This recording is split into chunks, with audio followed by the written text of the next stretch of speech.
I mean, the people are going to decide in November what they think of the president's leadership through this crisis. He's going to be judged the way every other president who's faced a crisis has been judged.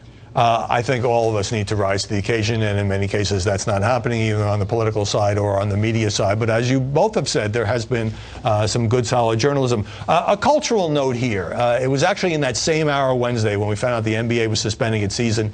The president gave the speech, and we learned that Tom Hanks and his wife Rita Wilson, he's filming a movie in Australia, have contracted the coronavirus and are in quarantine. I mean, this is Mr. Rogers. This is such a nice guy by all accounts. I've met him, seemed like a nice guy.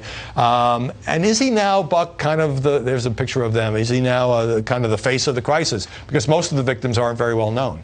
Yes, it brought it home for people in a way that I think nothing else really had quite yet. Well, it was a couple things all in the same night. The president announcing the ban on travel from Europe, the Tom Hanks story breaking right within minutes, it felt like, at least that's when I saw it. Yeah. And then also the NBA cancellations. As it's we like said. The NBA player, that happens. Tom Hanks, all of a sudden, when you see somebody who is a globally famous actor who comes down with this, has to quarantine, it makes everybody realize that this can happen to anyone, which is important because there are people that I think walk around still thinking I'm young and healthy or right. I'm not near an outbreak zone. The truth is, no one really knows where all the outbreak zones are. So Tom Hanks has done a real public service here in the sense that coming public with his diagnosis makes everyone realize this is for real. Yeah, some people, Mara, said, well, he was in Australia, therefore it was easier for him to get tested than it would have been in the States. But nevertheless, he is somebody everybody can identify with. The celebrity impact was the most important part, but